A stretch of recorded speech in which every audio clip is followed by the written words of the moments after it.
Welcome to the Cannon Podcast. It is Friday and international weekend for combat sports, MMA, boxing. Come on, and most importantly, everything regarding the Arsenal on episode number 2 of the Cannon SpodCast.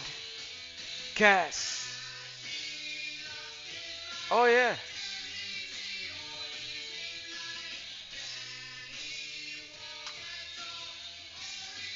I'm gonna hold this lamp post. This is something I use both as a lamp post and then put my desk tissue papers on, but I'm gonna use it like an old broadcast like microphone. What up? Another one. Arsenal fans, I'm here for you today. This is the Cannon SpodCast, dedicated to the Arsenal Football Club. And featuring today is going to be a special episode because don't forget International Weekends, as I repeated in the beginning of the introduction here. And we're going to touch a few boxing bouts with the North American Gold Cup. I have a few predictions for you guys. And tomorrow I will have like a prediction on the daily or the DOD that I do, the daily odd debris, to make sure that you get all the events that you will need for you to place your wagers on. Let's finish this introduction, bro. Um,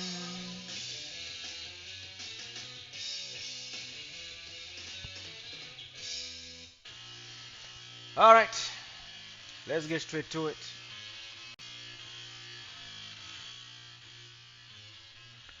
Good afternoon, ladies and gentlemen. As I will use this like an old broadcast microphone. Let me see 1 second. Okay, all right, cool. There it is. All right.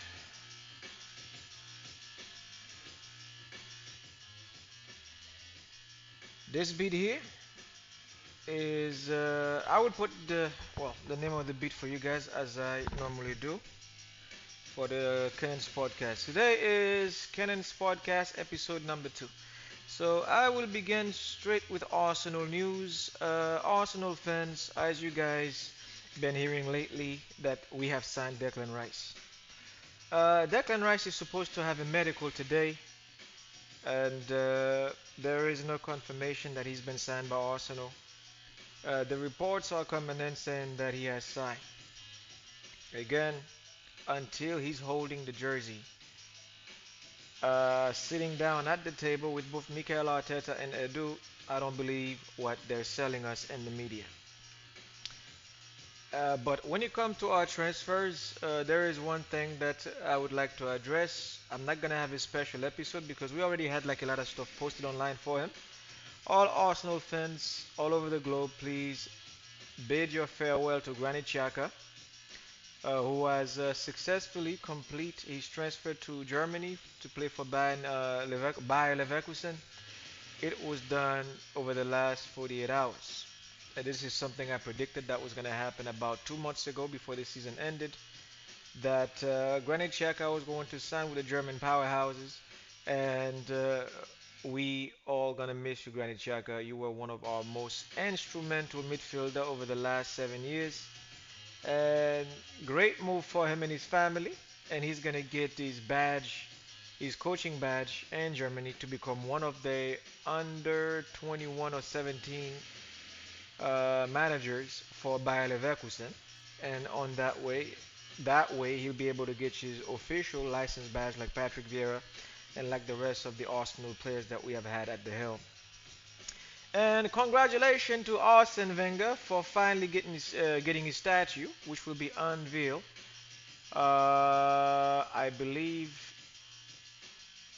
this coming week or August 2nd or something like that. Arsene Wenger will have his statue, I believe, next to the Tony Adams statue, Thierry Henry statue, and as well as the likes of, I believe, Liam Brady got his statue at Arsenal. David Rocastle, I think. I don't think these guys have one. Ian Wright, I think we have a statue. So Arsene Wenger, we all know the story of Arsene Wenger. I don't have to go in depth if you're an Arsenal fan. Uh, you should know that already.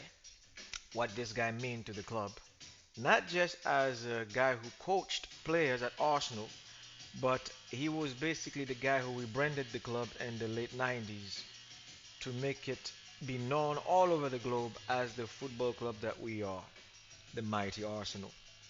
For further Arsenal news, we are in a fight to sign Romeo Latvia.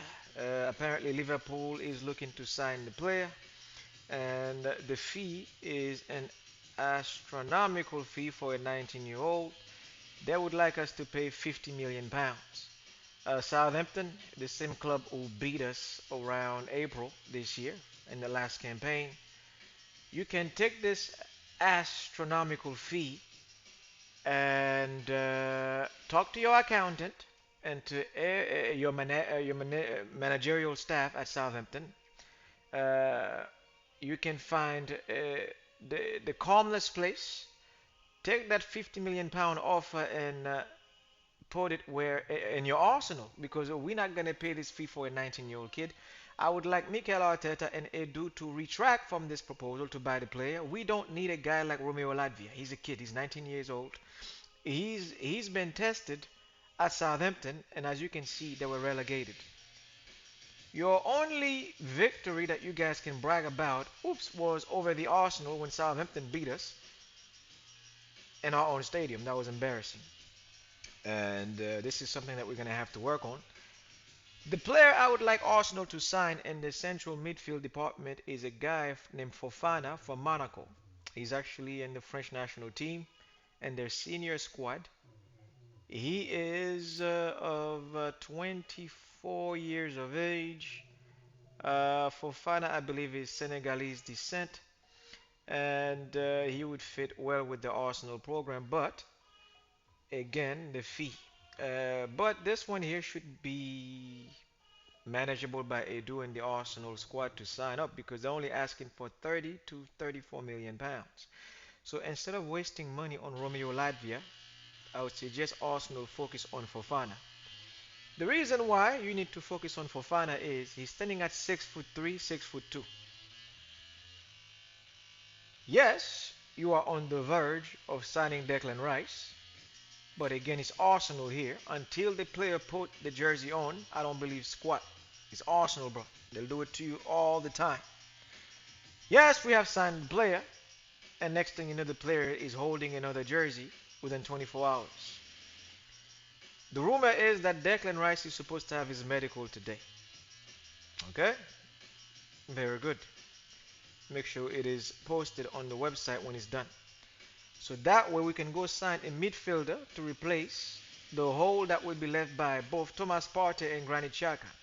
Xhaka left this week. I expect in the next 2 weeks Thomas Partey to sign with the Italian giants, Juventus, or Saudi Arabia, Al Nasser or Al Khali. Because the money that will offer him, he will not travel with Arsenal for the preseason tour in the United States of America. This is something that will need to be worked on between Edu and Mikel Arteta. As for Justin Timber is an Arsenal player. Everything has been agreed upon when it comes to the fees, personal agreement between the player and the club. Medical is set to be done with him. That one, I know that he will be signed. But Declan Rice, it's still up for discussion until the end of today. And moving on to further football actuality that's been making the news is that Mason Mount, folks, as I predicted, is a Manchester United player. However, I cannot predict the fiasco of being given the number 7 at Manchester United, because we know this number has been cursed ever since Cantona and Beckham left the club. To those of you who knows your enemy very well, which is Manchester United, who have studied the philosophy of these Mancunians, a-holes from Manchester, we know that the number 7 was made famous not by David Beckham, not by Eric Cantona. It was actually a young man named George Best. George Best was the last player with, well, David Beckham. I can, okay, all right, okay, because I like David Beckham when I was a kid. So I would say that George Best and David Beckham were the only two players who made this number 7 meaningful in Manchester. You probably saying it to your head like, how come you did not mention Cristiano Ronaldo? Ronaldo only played for United for just for 6 years, and he was a kid. The number was given to him to see if he could stay longer at Manchester United before he left for Real Madrid back in 2008. George Best was the last player, the last superstar, and David Beckham was the last superstar who played midfield at Manchester and winger from time to time on the left wing. And his favorite position was on the right wing, even though they forced him to start with the left, and then he played in the middle, and then he played right wing. And then after that, he became a Galactico in 2003. Mason Mount is not a bad footballer. I cannot talk bad about his gameplay. A lot of Manchester United fans were like complaining, like, "Oh my God, Mason Mount, why we signed him?" You are signing a Champions League winner. Bruno Fernandes have not won you a championship. That's meaningful since he's been at Manchester. Beside the Carling Cup that you guys won, well, I believe you guys won the FA Cup too a couple of years back in the pandemic, or before the pandemic, or slightly before the year of 2018 or something like that. Be happy that you have a player like Mason Mount at your football club. Okay?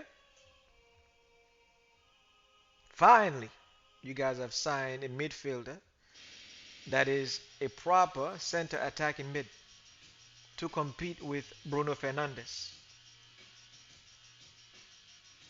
You see, I lost Granit Xhaka this week, and I have a feeling that Arsenal Football Club will regret this. We should have convinced Granit Xhaka to stay for another year.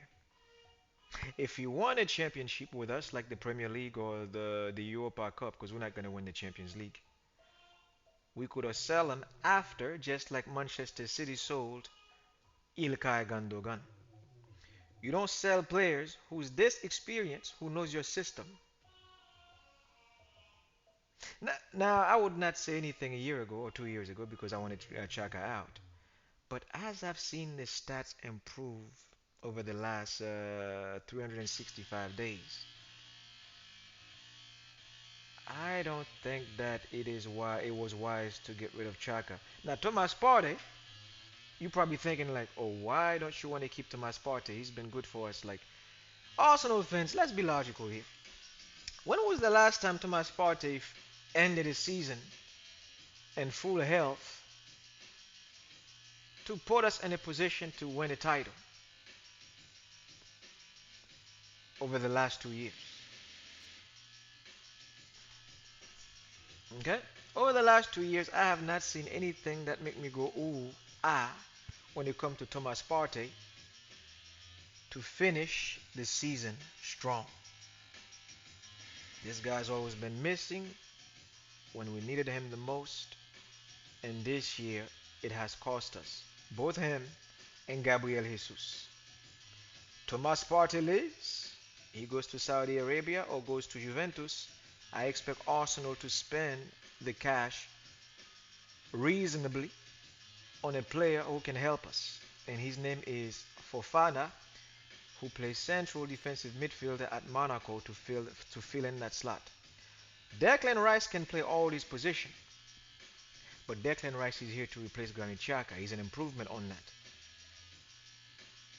Yes, he can play all the areas that we need to fill in the midfield, but Declan Rice is a midfield destroyer. I would like him to solely focus on playing central midfield. We will use him in the central defensive midfield department when we need him to do his job there. But we need to have muscle. Latvia is too young. Okay, Manchester United don't have that problem in the midfield. Okay, they have guys like Fred, they have Camisero who buy. To me, I would say that Camisero is, if not, well, I would have to say that Rodri from Manchester City is number one, but Camisero is number two in the Premier League at the age of 31 as the best central defensive midfield. Declan Rice is a jack of all knives, but I need a specialist who can actually tackle and just play central defensive midfield. If you ask me to pick between Lavia and Fofana, I would go with Fofana. You see, when you come to go back to Manchester United here, they they still have that big reputation to sign the big names. And when you come to the midfield department, with the acquisition of Mason Mount, this has put United ahead of us. Something Arsenal will need to work on when it comes to putting this midfield that you see they give you the illusion that we are doing good. I know this football club very well. We are in a good position, but again, Declan Rice will not solve this by himself until we give him the proper central defensive midfielding partner. Because we are on the cusp of losing both Thomas Partey here. We already lost Xhaka. This issue, again, I repeat, Arsenal will need to pull a Manchester United for once. We failed to sign Moises Caicedo. I'm afraid that Liverpool will be able to sign Latvia more than us because this kid is looking to play minutes. With Declan Rice being at Arsenal, he will not be able to gain minutes. So he will sign with Liverpool to play with McAllister to compete with him. And this is the situation that we find ourselves in right now at Arsenal Football Club. And for your Manchester United fans, please do not be so harsh on Mason Mount. I know the quality of the footballer you have. Your job is to develop that player into a proper baller. He's only 24 years old. Be grateful that you have been blessed with a midfielder like that guy. And moving on to other clubs in the league, the situation at Tottenham. Will Harry Kane leave? Will he stay? Will he go? Will he stay? Uh, the chances for Harry Kane to stay at Tottenham now, based on the amount of money they're asking Bayern Munich, has been risen from 70% now to 90%. He will stay in London and captain Tottenham for another horrendous year, which they're about to have because Tottenham's future is so easy to predict. If you multiply the amount of disappointing season they've had, added to the lack of managers who cannot stay at this club for no longer than 3 years, top.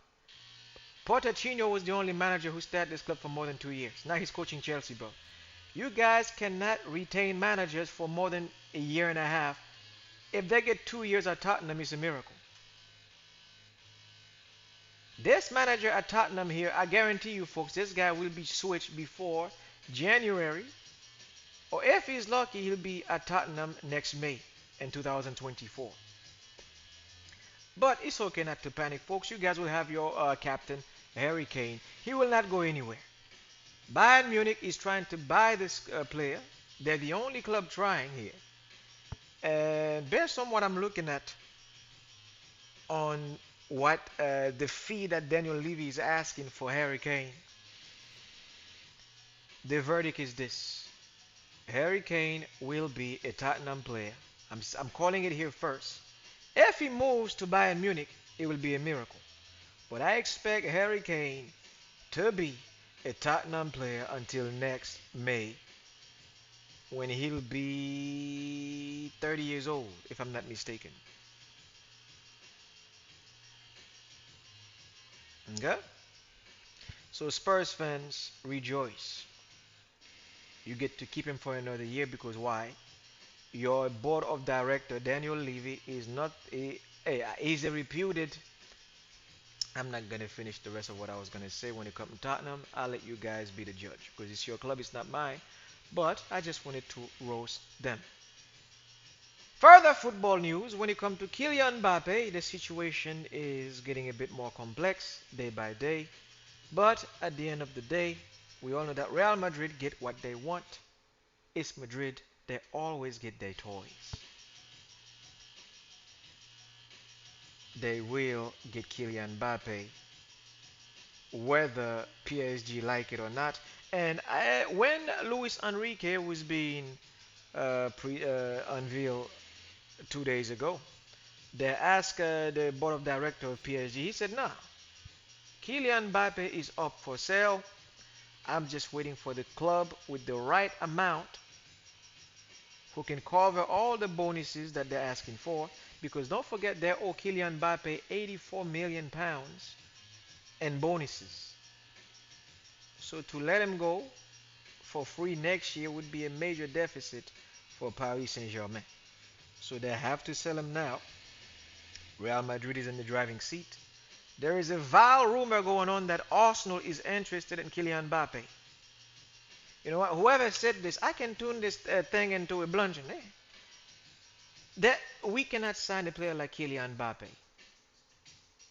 There are many obstacles that would prevent us from signing Kylian Mbappe. The number one is our lack of ambition to get trophies over the last decade. This is highly unattractive to a player like Kylian Mbappe. And the guarantee that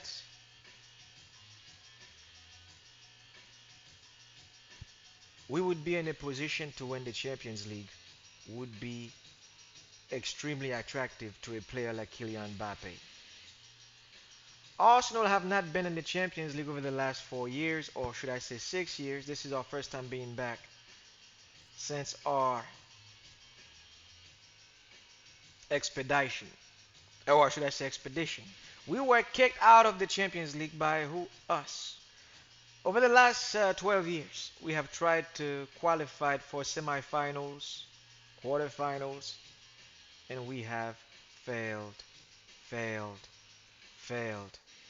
Since our last successful campaign and when we crash out against AC Milan, we beat AC Milan and then we got destroyed by Barcelona, if I'm not mistaken. Oh, I think it was Manchester United who embarrassed us in our own stadium, where Cristiano Ronaldo scored from the center of the midfield, and the goalkeeper at that time was Manuel Aluminium or Alumnia or whatever. Now, Kylian Mbappe will not sign for Arsenal. Get this sick, twisted fantasy out of your head that he would wear a number 14 and do the celebration like Thierry Henry and it's not gonna happen. I'm sorry. Okay, keep on dreaming. It's not gonna happen. And my to close the Cannon SpodCast when it comes to further football news, it is with great pleasure that Chelsea is about to lose another player today, and Christian Pulisic. Yes, he's leaving Chelsea to go play for AC Milan, and it has been confirmed 2 hours ago that he will be an AC Milan player.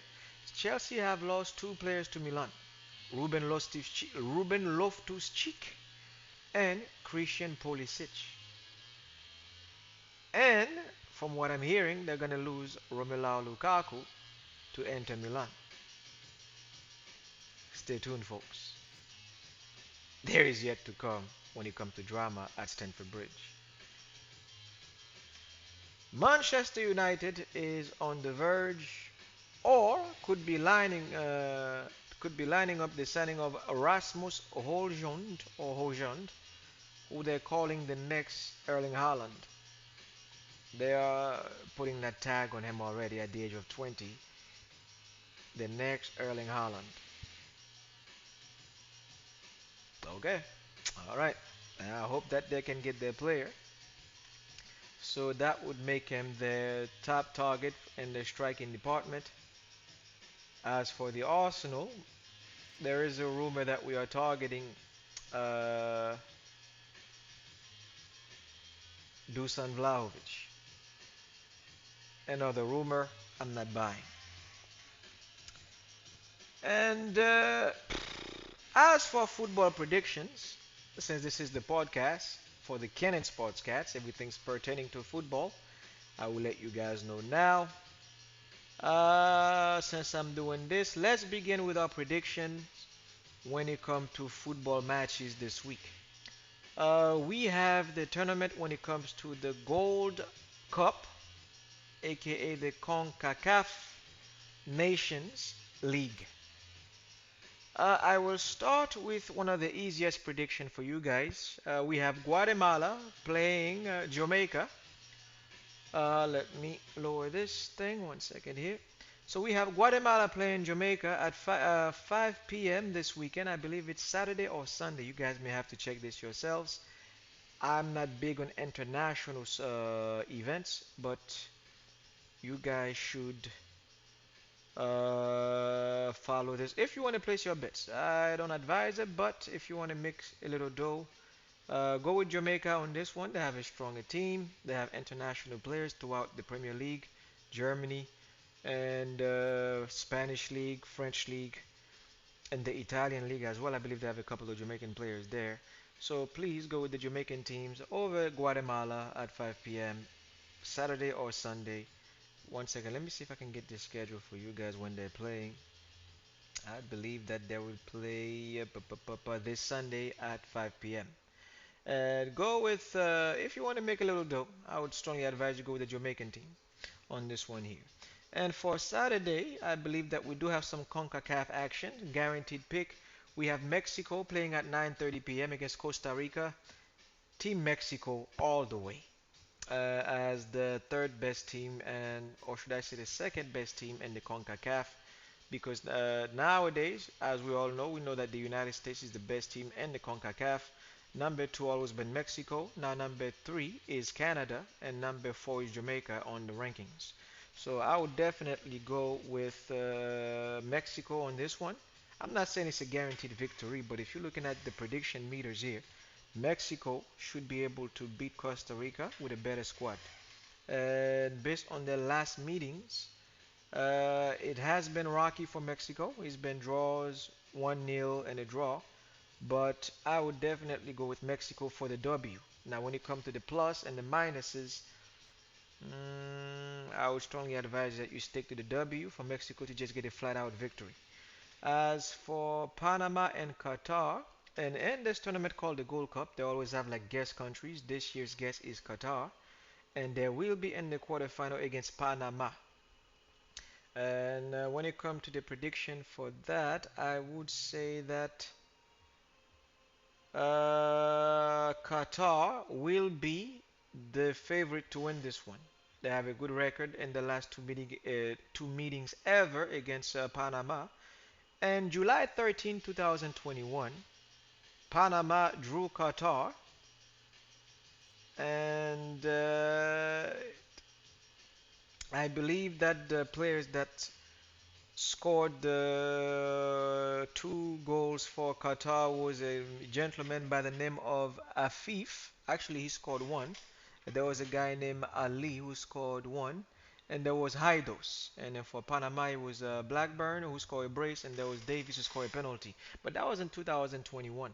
But fast forwarding to 2022 and 23, Qatar last beat Panama 2-1, and that was November 2021, with the same gentleman Ali, who actually loved scoring against Panama, scored against them on that game, and it was a guy named Boudiaf.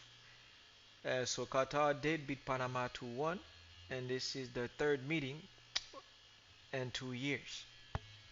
So this game will be tomorrow at 7 p.m.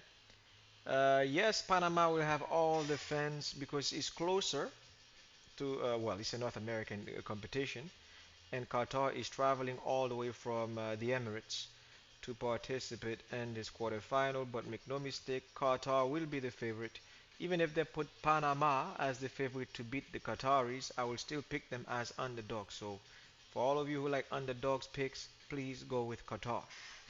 And on Sunday, the big one, the CONCACAF football game of the weekend, it will be between the United States of America and Canada. Man, these guys always find a way to put me in a hot spot. So this game will be on Sunday, game of the weekend at 7:30 p.m.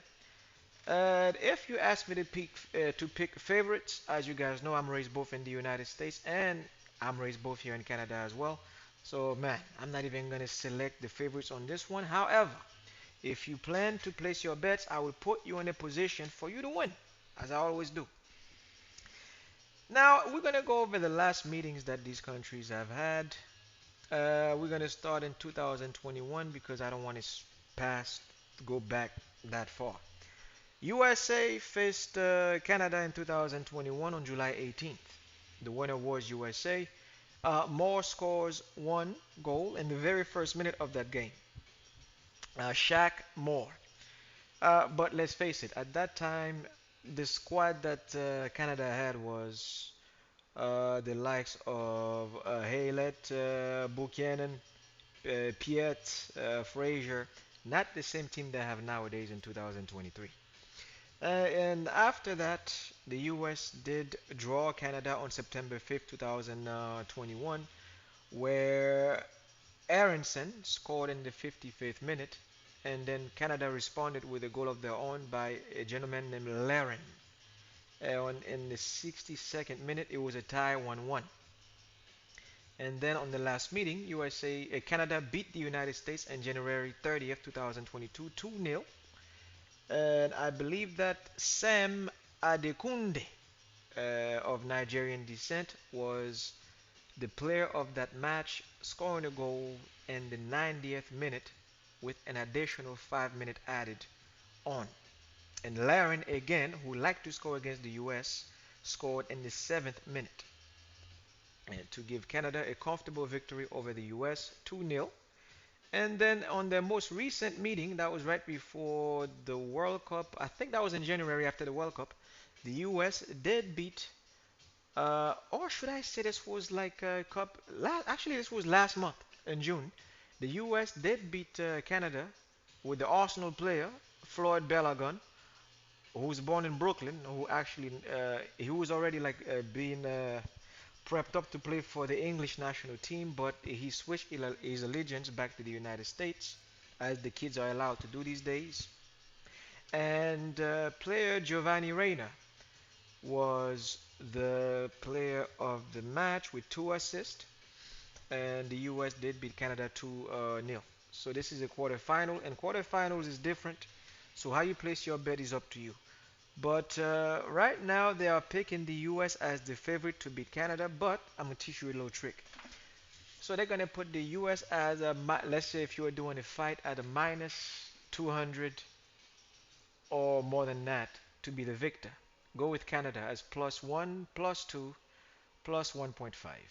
So the underdog, I expect the US to win, but the thing is, the underdog will pay you pretty money. And Canada have a chance of even beating the US because why? The same players are still there. So looking at the squads for the game of the weekend, I'm looking at on the US. I expect the US to play 4 or 3 at the back. I'm gonna give you the exact formation that they had the last time when they last beat Canada 2-0 with Balogun. They played in Canada was playing 2-3 and a 5 formation at the back. Now, number one striker, Montreal's very own, the Haitian Canadian sensation who play in France for Lille, Jonathan David, was the spear striker playing with Laren, who is 28, Claire Laren, the Jamaican young lad who played for Real Valladolid in Spain. This young man is a very sharp striker, and I expect him and Jonathan David to deliver for Canada.